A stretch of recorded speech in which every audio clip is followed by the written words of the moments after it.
Hey, good morning, good afternoon, good evening. Today is February 16th, and I'm reading from 365 Days to Embracing Forbidden Emotions. And today is February 16th, and the topic is failure. So, failure is the only opportunity, failure is only the opportunity to begin again more intelligently. Henry Ford. What a nice way to see failure. The perception of failure lets me know I'm active in life. The long spoken analogy of babies learning to walk is a great example here. Babies might get frustrated when they first start trying to walk. They might even throw a tantrum because of it. But when the tantrum passes, they get up and try again. Then one day they're suddenly putting steps together, and that gets them across the room. They might still stumble and have to get back up, but the day eventually comes where one foot goes consistently in front of the other, and now they are a walking human. A whole new world opens up for them. The same can be said for me and my progress as a human on this planet. Each time I fail, I learn something I need to, and I become more emotionally intelligent. I have fallen, gotten frustrated, and thrown my own temper tantrums.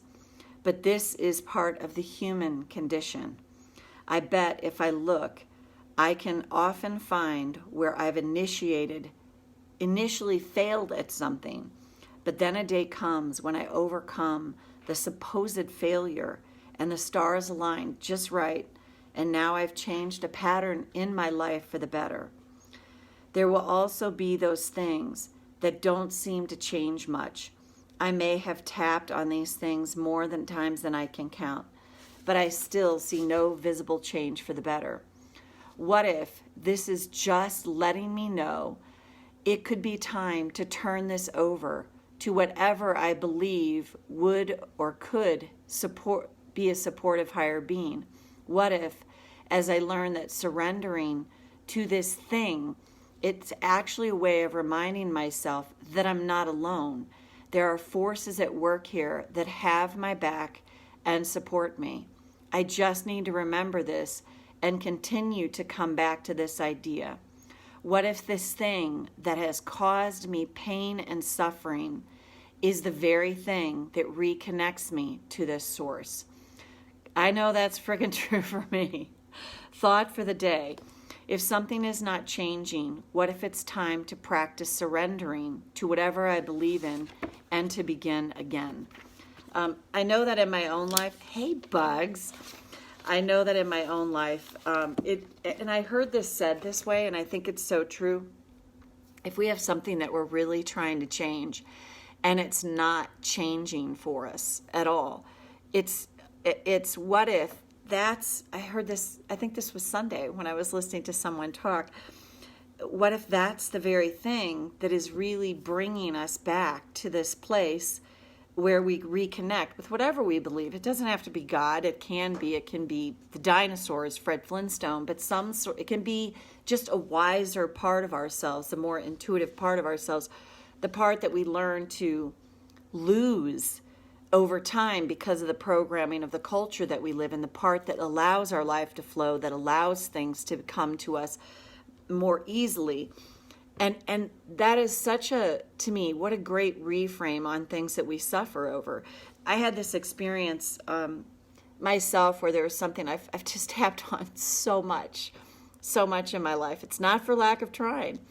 And all of a sudden I was hiking a couple weeks ago, and the thought came to me about, Marti, the thing, it wasn't this punitive, judging thought. It was really more of like this loving thought. And I've had this happen to me before that's like, what if this thing is staying in place because whatever feelings you have around it, if it's resentment, anger, frustration, those are the things that when you let go of those, you're creating a space for something so much better to come through for you, so much greater than what the small self can actually imagine. And I noticed such a profound sense of peace that I felt after that, and really, I would say, have continued to feel since then. There was something in me that, like, emotionally, that was like, wow, yeah, I can see how I hang on to that, and how that's really blocking any new good from coming to me. So if you have something that you're trying really hard to change, and it's not, it's always that look within. What am I holding in place? What am I clinging on to? What am I thinking I know best about? It's got to happen. This was something too.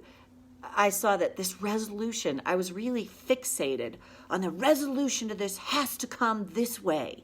It's got to look this way. I didn't quite realize that that's how I was looking at it. And I thought, oh my God, that is totally cutting me off from any other possible way for good to come to me. Cindy, great to see you here. And Bugs, great to see you. I'll see you again soon. And that's it. So we're having a winter wonderland here today. My husband's taking Ozzy out for a big run, and I'm going to take these little 2 squirts out here shortly. So that's it. Take care. Bye for now.